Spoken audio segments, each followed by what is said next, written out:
We now come to the backbench motion on the Mineworkers pension scheme.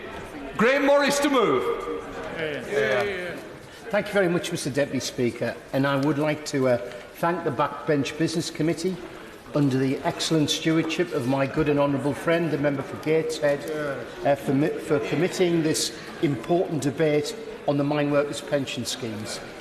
I would also like to take the opportunity, Mr Deputy Speaker, to apologise to those retired miners who made the long journey from the coalfield areas in anticipation that the debate was going to take place last week. Unfortunately, that wasn't possible due to government business. In March of this year, I was honoured to accompany a group of retired mine workers and MPs from coalfield areas as we delivered a petition with over 100,000 signatures to 10 Downing Street, calling for a review of the surplus sharing arrangements for the mine workers' pension schemes. The petition is the basis on which this debate was called.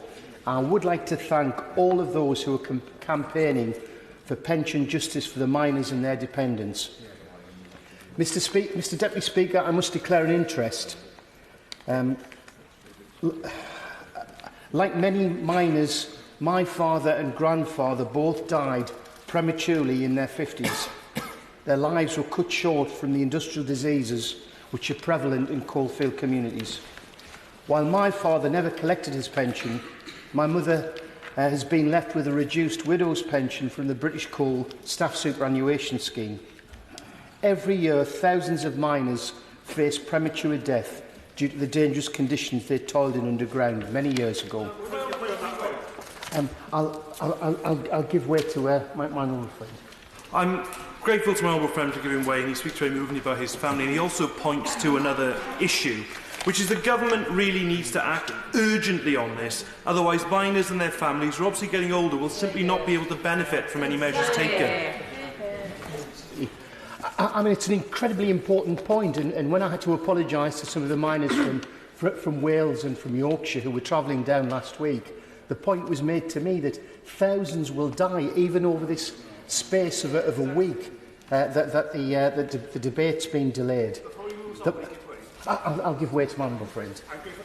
My congratulations for securing the debate and pay particular tribute to my honourable friends from Barnsley and Ashfield for their work, and indeed my honourable friend Brian Gwent for his work on this.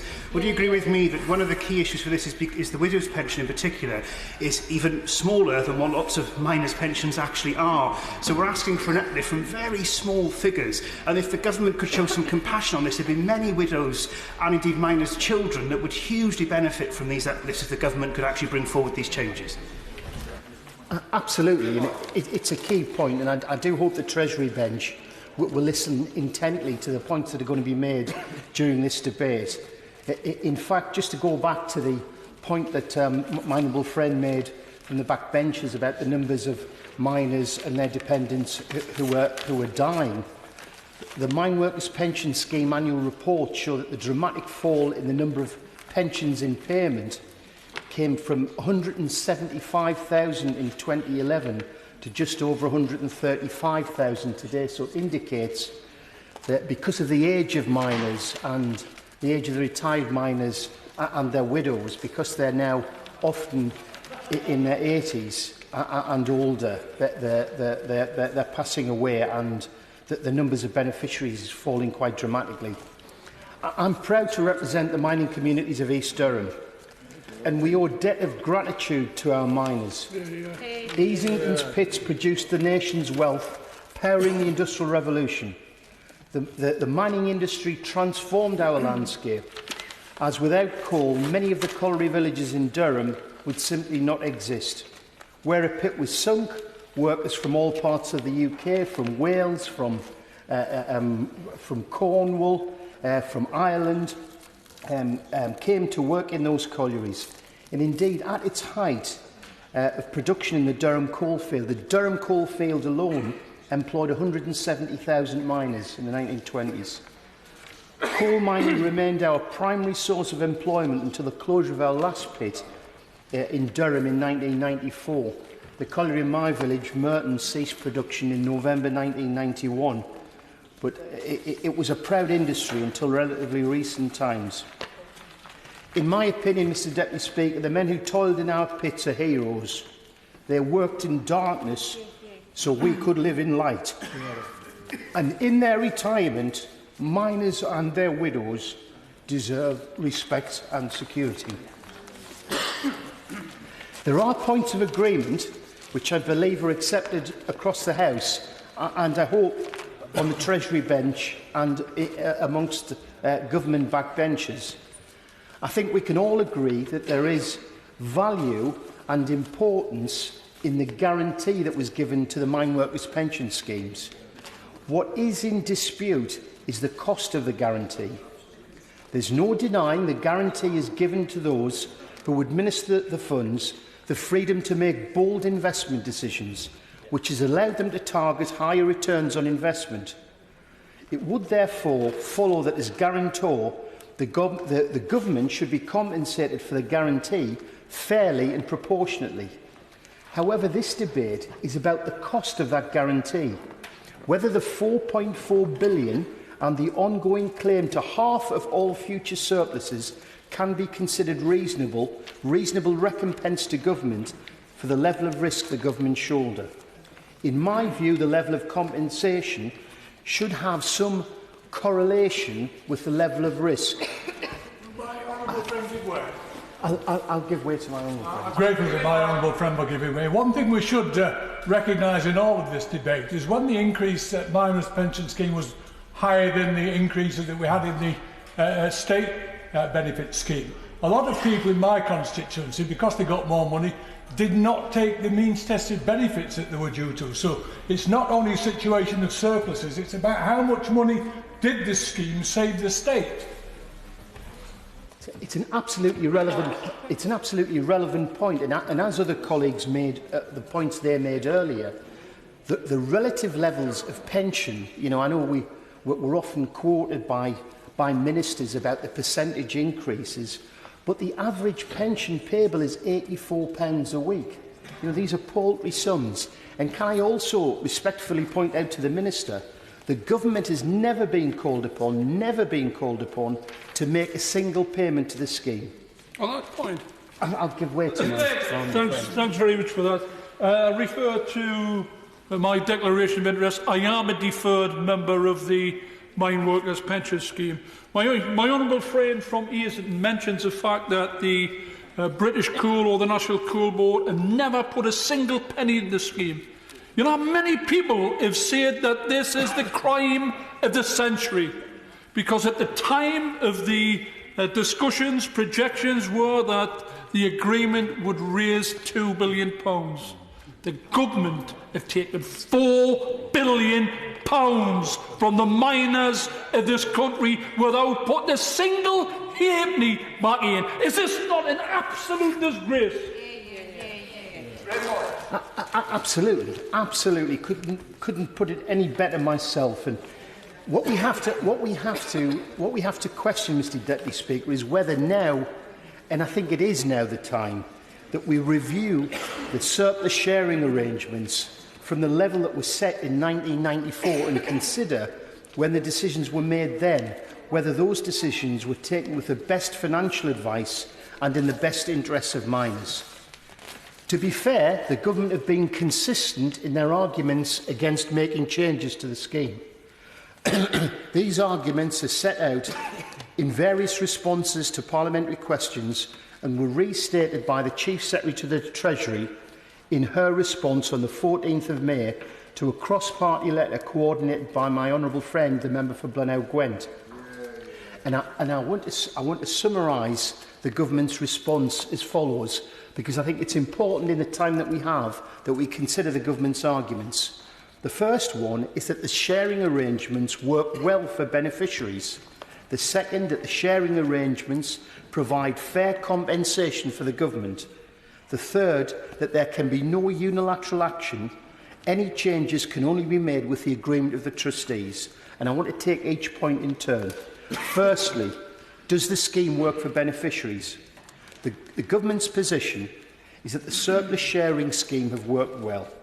In her letter that I've referred to, the 14th of May, to my honourable friend for Blaenau Gwent, the Chief Secretary of the Treasury said the sharing arrangements have meant beneficiaries enjoy bonus payments worth more than 33% of their index-linked benefits.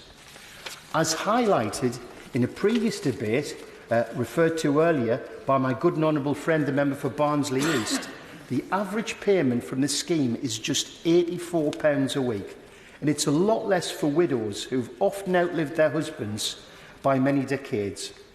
Our industrial legacy means many miners, like my father, never reach retirement age.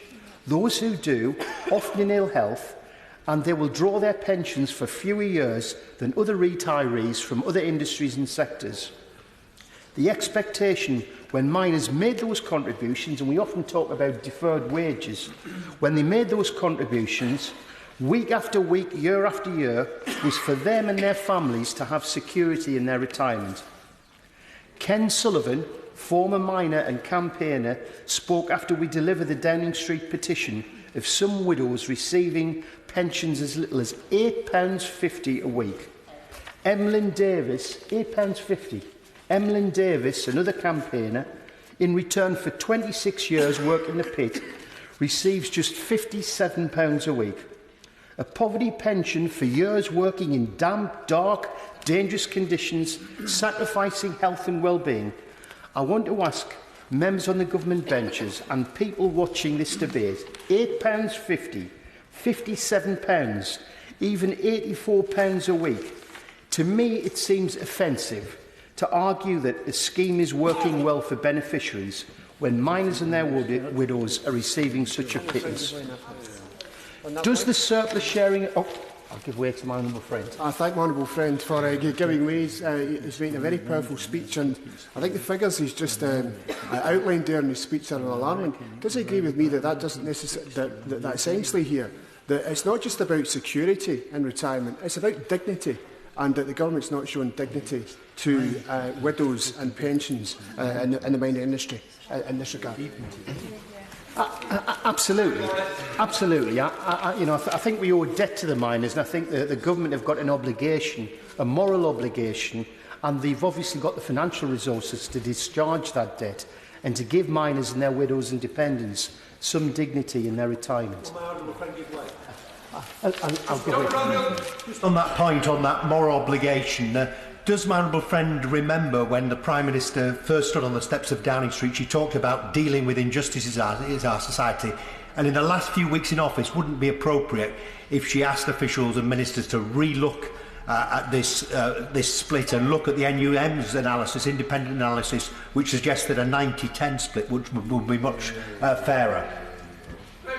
Absolutely. Thank my honourable friend for that intervention, and he preempts my further remarks. I'm trying to deal in a systematic way with the government's objections to changing the split. And the second point that the Chief Secretary made in her letter is about the surplus sharing arrangements representing fair recompense for the government guarantee. And indeed, in her letter to my honourable friend for Blaenau Gwent, she says, "Thank you for also raising your views on the surplus sharing arrangements. I believe that these represent reasonable recompense to the taxpayer, both for the past investment in the Mineworkers pension scheme during the industry's period of public ownership and for the risks they continue to bear through the government guarantee." Mr Deputy Speaker, there's no evidential basis to show that the current surplus sharing arrangements can be considered fair or reasonable. The scheme was established and the surplus sharing arrangements agreed without any actuarial advice. I find that quite incredible. As confirmed in written answers to my honourable friend, the member for Barnsley East. We now know a lot more today about the Mineworkers pension scheme and the associated risks it faces than we did in 1994. If the 50-50 split represented the risks in 1994, 25 years later, at the present day, the risk to the government is marginal. After a quarter of a century, the government have never made a single contribution to the fund.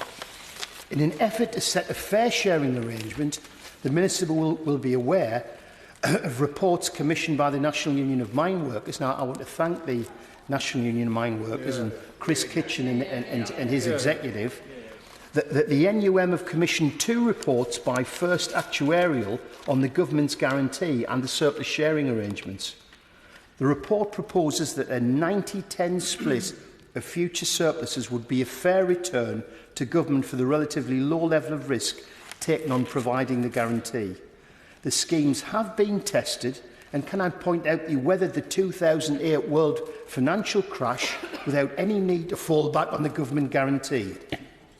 I would implore the government to use this report as a basis for negotiation, or rather for renegotiation, which can deliver for all interested parties.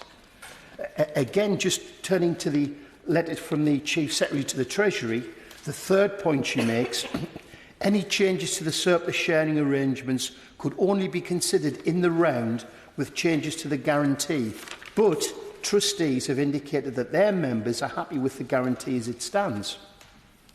As previously stated, the benefit of the guarantee is not being questioned. We all accept that there's value and benefit in the guarantee. The guarantee has allowed the scheme to be ambitious in its investment strategy.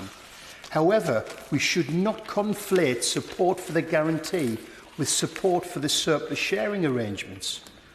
Honourable members who represent coalfield areas will have received an email from constituents referencing the MPS trustee for Yorkshire and North Lincolnshire, Ken Capstick. And in that email he says, I know of not one trustee that would agree with the statement made by the Chief Secretary to the Treasury, and it is a complete misrepresentation of the position of the trustees. Absolutely. In the MPS 2018 winter newsletter, it says this: while the trustees are always and have always been supportive of any initiative that had the underlying aim of improving members' outcomes, the trustees do not have the power to make these changes without recourse to the guarantor, in other words, the government. We will, of course, continue to work in your interests across all aspects of running the scheme. So, Mr Deputy Speaker, and I say this earnestly to the Minister, the trustees will be listening. They want to renegotiate the current sharing arrangements. As the guarantor, if approached by the trustees, will the government renegotiate the current surplus sharing arrangements? If the Minister wants to intervene now, I'll take his intervention. Well, I hope he'll address that in his remarks. I would say that there are those on this side of the House who have not only a lot of sympathy for what is being said, but also have a great deal of support and encouragement as well, because I know, having come from Sheffield and having worked with miners on the cricket field as well as the rugby field, I know exactly, and I've seen all the pits and I've been down a lot of them, and I simply say I do hope that you get what you want. Good. Well, God bless you, and I'm grateful for that. I'm grateful for that intervention. But what I'm trying to do, Madam Deputy Speaker, with all due respect and without denigrating anyone's contribution, is set out a factual position. And I think the arguments are absolutely overwhelming, that the existing arrangements are unfair. Well, my honourable friend, give way. There's one thing that my honourable friend has not referred to at all. And I worked in the pit for 20-odd years before I came here to Parliament. I have to say at the outset that this is an easier job than working down a coal mine. I know a lot of people don't like me to say it, but the truth is that what I said earlier is a fact. There's no doubt whatsoever. But one of the things that I learned about the pension scheme was this. When I went down the pit just after the Second World War, I have to tell my honourable friend that he's not referred to it yet, but maybe he will. There was a pension scheme in the coal mining industry for managers and people that ran the coal mine. There was also a scheme that used to be paid to deputies, and they were like little sergeants in the pit. They were people with authority, and their membership entailed that they could be paid as well. I was still in the pit, I think it was the early 1960s, when at last somebody decided that miners themselves, and there were 700,000 of them, working in the coal mines in Britain at the time. I assume the honourable gentleman thinks I'm not listening to him and that I haven't noticed that he's making a... No, I didn't mind that. But it is rather a long intervention. I know it's his expert subject, but I was hoping that it would be a sort of intervention-size intervention. I did happen to work down a coal mine, and I'm using that little bit of expertise that I have regarding the coal mines, as opposed to being a member of Parliament. And what I'm trying to demonstrate to my honourable friend is whether he will look at the prospect that when I worked in the pit, the miners themselves, 700,000 of them, did not have a pension at all. In fact, it wasn't till the early 60s when it was decided that the management had a pension, the deputies had a pension. It's time that the miners had a pension as well. Now, that's what I'm trying to demonstrate, and I'm hoping that my honourable friend will refer to it. Thank you very much. See, it's a pleasure. I must say that we are not creating a precedent here for the Chair allowing a very long intervention, but given the honourable gentleman's very specific position and long experience on this matter, I have stretched it a bit. It doesn't mean that anyone else will get away with it. Graham Morris. I'm grateful. I'm grateful to my honourable friend for his knowledge and input and expertise. And of course, the 700,000 miners and the 170,000 miners in Durham have built up a huge pension fund. I've asked various parliamentary questions to ascertain the size of that fund, but bear in mind 50% of the surpluses taken by government is 4.4 billion. And when the last of those miners and widows die, my understanding is the government will get everything, not just the surplus, they'll get everything. That's why we have to get our hands on it. Friend and neighbour for giving way on that, and as he knows, although Hartlepool never had any pits, we certainly have mine workers who served in pits in Durham. But does he agree with me that the government are under an even greater obligation because of the sacrifices and the industrial diseases that those mine workers have suffered from, which have shortened their lives in many cases and makes this an urgent issue for many? Absolutely, and it's kind of a poignant time. Just a short time ago, it was the anniversary of the disaster at Easington Colliery in my constituency, where 81 men were killed in an explosion, and 2 men from the rescue team. There's blood on the coal. There was a price that was paid, and men paid contributions into their pension funds in anticipation that if their lives were cut short by accident or injury, then their widows and dependents would be looked after. And I think the government are falling short on this. This is a historic debt that the government must discharge. Friend for giving way. Fred Smith died last week. He was a proud Scotsman, and he was a miner in the Castleford collieries. He died of an industrial-related disease, and he leaves a widow, Enid, and a family to care for. He wants justice. He wants justice. Absolutely, and a dear friend of mine, Myrtle Macpherson, absolute stalwart, a legend in Easington, died just a few days ago. And these people should have justice. She was loved in that community, worked tirelessly. Her husband, Gordon, died prematurely of pneumoconiosis. There is a time pressure here where government and ministers really must act. I know lots of people wish to speak in the debate. I'll give way one more time and then I'll conclude. I thank my honourable friend for giving way. Does he not agree with me that given that these surpluses are essentially a windfall to government, that at the very least we should have greater transparency in knowing what that money is actually spent on. And doesn't he agree with me that it's rather odd that the Treasury actually budgets to spend this money on something that they claim is a not sound or firm amount of money that they can count on? Don't you think the Treasury has questions to answer on that front? I'm rather alarmed that the Treasury used some of the surpluses from the Mineworkers pension funds and say that money's been recycled into regeneration in the coal mining areas. Surely that money that miners have paid, miners like my father and grandfather and uncles no longer with us, that was deferred wages. It was for the benefit of them in their retirements, which they never got the chance to enjoy, or for the widows and other miners, not to be used as regeneration funds.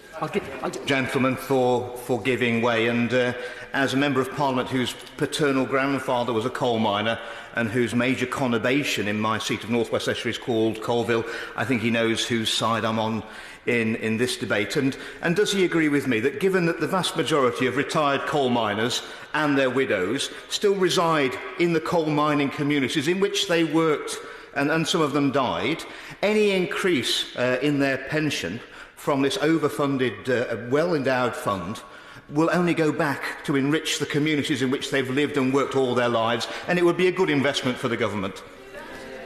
It's not often. I agree with the honourable gentleman, but there's it's me first. Absolutely. They're certainly not going to be buying yachts and making investments in offshore tax havens, are they? They're going to be spending it in the local economy and supporting local businesses. I'm going to conclude, otherwise I shall incur the wrath of the Speaker. Madam Deputy Speaker, our mine workers have served our country. They've served it loyally.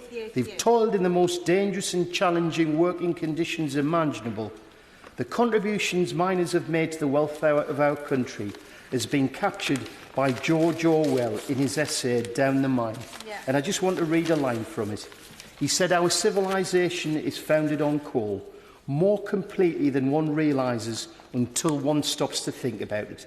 The machines that kept us alive, the machines that make machines, were all directly and indirectly dependent upon coal. The importance of coal may have declined, but our gratitude to the miners should never wane, and we owe them a debt of honour. Miners and their widows deserve better than poverty pensions. I'm asking the Minister to end the pension theft, allow miners and their widows a better quality of life in retirement in their remaining years, renegotiate the existing pension sharing arrangements, do the right thing, Minister, and give the miners the money back that they have already earned."